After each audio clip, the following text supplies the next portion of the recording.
Yeah. Bonjour, bonjour et bienvenue. C'est la nouvelle émission, c'est la 20e. Wouh, c'est la 20e émission. Alors aujourd'hui on va parler de quoi? Aujourd'hui on va parler de VF parce que c'est ça que vous aimez, c'est ça que vous voulez. Aujourd'hui on va parler de Milady Graphics qui est de leur dernière sortie de l'année avant 2010. Voilà, une émission entièrement consacrée aux sorties de chez nos amis de Milady Graphics. Alors qu'est-ce qu'on a de beau? On a Eva versus Darkness. Eva versus Darkness, c'est un crossover qu'il y a eu entre Dynamite, donc le personnage de Eva, et Darkness chez Topco. C'est l'occasion de retrouver le personnage du Darkness. Darkness a été relancé cette année chez Delcourt. Donc si vous aimez le Darkness de Delcourt, ben, vous pouvez vous jeter là-dessus. Donc c'est quoi? C'est un crossover, comme il en existe beaucoup. C'est Edgar Salazar au dessin et c'est Brandon Jarwa et Léa Moore au scénario. Donc voilà, il y a à la fois les origines de Eva et après il y a des épisodes du Darkness. Je vous montre un petit peu les pages. Donc c'est très dans l'univers un petit peu Topco. C'est pour tous ceux qui sont fans de ce qui sort chez Topco, les Witchblade et Darkness. C'est plutôt sympa. Voilà, c'est un crossover classique, hein, ça ne casse pas trois pattes à un canard. Moi ce que j'ai beaucoup aimé, c'est qu'à la fin, il y a nos papages.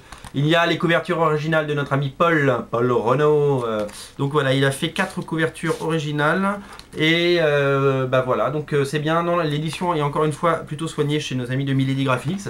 On reconnaît le personnage du Darkness. Ça ne coûte que 12,90 €. Encore une fois, une édition plutôt sympa, souple, avec des rabats, comme vous les connaissez maintenant. Donc voilà, Eva Darkness, c'est plutôt sympa. Deuxième sortie... Aïe aïe aïe, je me suis fait mal, dis donc. Deuxième sortie, le Frankenstein de Dean Koontz, qui est un best-seller. C'est la version de Dean Koontz de Frankenstein. Regardez, vous vouliez du doudou. Il est là, il est de retour. Doudou, Frankenstein, on ne se trompe pas. C'est pas... Voilà, c'est Brad Booth au dessin. Brad Booth, c'est qui? C'est le mec qui avait fait Wildcats à une époque. Il avait fait les 4 Fantastiques après Jim Lee. C'est un mec qui est très inspiré par le dessin de Jim Lee.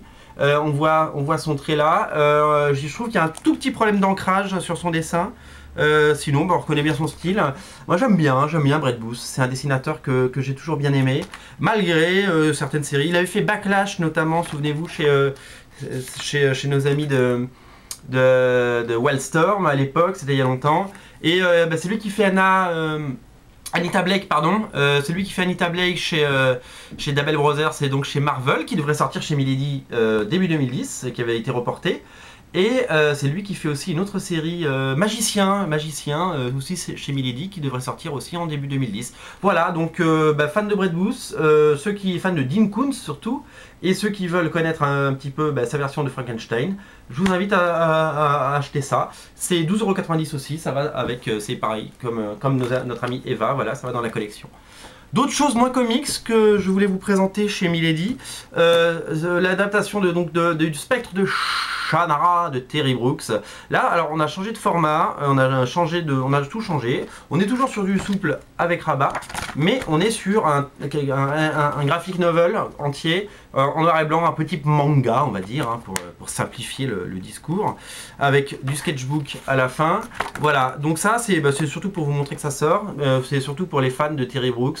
Donc voilà, c'est une aventure inédite dans le monde merveilleux de Shannara. C'est 9,90 € chez Milady, voilà, hop.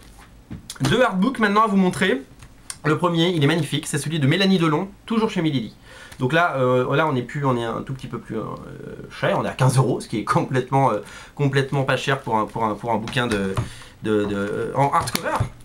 C'est du dur, bonne dame, regardez-moi ça. Voilà, ce sont que des illustrations, magnifiques illustrations de Mélanie Delon. Mélanie Delon, qui n'est pas la fille ni la cousine d'Anthony Delon. C'est vraiment, c'est plutôt joli, il y a des très jolies illustrations, moi je suis content d'avoir ça, c'est un très beau artbook. Elle est plutôt douée la fille, hein. C'est plutôt sympa, c'est pour tous ceux qui aiment tout ce qui est beau tout simplement, voilà, très monde de fées, très féerique, très bucolique. Voilà, c'est très américain aussi dans le style. Voilà, donc du beau hardcover chez nos amis de Milady, encore une fois 15 €, voilà, c'est disponible partout où on vend des comics. avec un peu de retard, je vous en avais pas parlé parce que tout simplement je ne l'avais pas reçu. Et voilà que je l'ai reçu. Ça c'est mon coup de cœur, Milady. Donc c'était sorti en septembre, c'est le Dead Moon de Luis Royo. Alors ça c'est, regardez, dos toilé, hardcover, la classe. C'est quoi? C'est Luis Royo qu'on connaissait surtout pour ses pin-up, pour ses illustrations. Et là il a raconté une histoire. Et donc il y a une vraie histoire à suivre, c'est un vrai bouquin. Et il y a beaucoup de choses, Il y a un petit peu de... Oh dis donc c'est coquinou, les enfants ne regardez pas. Voilà, les dessins sont juste magnifiques. Et ça me fait penser un petit peu à ce que fait, vous savez, Kabuki chez Marvel, chez Marvel Icon, qui avant était chez Image, notre ami David Mack. Voilà, les illustrations sont vraiment superbes. Et c'est surtout que, encore une fois, Milady arrive à nous sortir un énorme bouquin pour 25 $. Donc ça c'est disponible encore partout, il y en a encore. Voilà, ceux qui ne l'ont pas vu, et il y a un portfolio aussi qui était sorti à cette occasion avec les plus belles illustrations de Dead Moon. Voilà, moi je suis plutôt séduit par ça, c'est charmant, c'est très beau. Ça je vais le garder en très belle place dans ma collection. Voilà. Donc chez Milady, Dead Moon, 25 €. Voilà, donc hop, ça nous fait quand même une belle pile de choses Milady. Milady a sorti énormément de bouquins depuis septembre. Bravo à eux, parce que le marché est difficile, parce que c'est la crise, ma bonne dame. Et moi je trouve qu'il y a des jolies choses. Donc tant mieux. Je vais finir sur quoi? Je vais finir sur une chose très simple, parce qu'on a fait une émission spéciale Milady. C'est mon coup de cœur du premier trimestre de Milady, on va dire. Qui aura duré 4 mois, hein, donc de ces 4 mois de Milady. Voilà, c'était le Black Summer de Warren Ellis et de José Juan Rip. Ça, c'est un vrai succès chez eux, ça cartonne. Et j'en ai dit du bien plusieurs fois, le dessin est vraiment génial, l'histoire est super, c'est du très bon Warren Ellis. C'est un peu la suite, sans le dire, de Authority. Beaucoup comparent ça à Watchmen, c'est un peu son Watchmen à lui. Voilà, il joue avec les codes du super-héros, il joue avec la folie des super-héros. Les super-héros sont des gens qui se cachent derrière un masque. Et donc forcément ils sont pas nets, hein, parce qu'on donc forcément quand ils me remettent un masque ils ne sont plus les mêmes. Et il y a un moment où ils basculent derrière dans la folie. Souvenez-vous, les Authority de Warren Ellis et surtout après ceux de Mark Millar se prenaient un petit peu pour des demi-dieux et puis voulaient, ça s'appelait The Authority justement, ils voulaient renverser le pouvoir en place et pour instaurer un ordre nouveau. Et ils avaient réussi. Et en fait on est un peu dans ce monde là, donc les 7 héros de Black Summer c'est un petit peu les héros de Authority. Voilà, si vous avez aimé cette grande époque d'Authority, j'ai dit combien de fois Authority là, si vous avez aimé ça, vous allez aimer Black Summer. Ça ne coûte que 14,90 €, c'est un énorme pavé, il y a l'équivalent de 8 numéros dedans. C'est juste, voilà, moi c'est mon coup de cœur Milady. Bravo les gars, vous êtes génial. Voilà, Black Summer.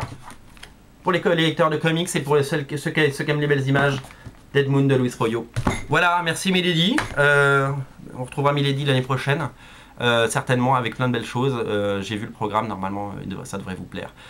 Voilà, c'est la fin de cette 20e émission. Retournez travailler là, on est mercredi, en plein milieu de semaine et vous êtes en train de regarder une émission. C'est inadmissible, je vais en parler à votre supérieur.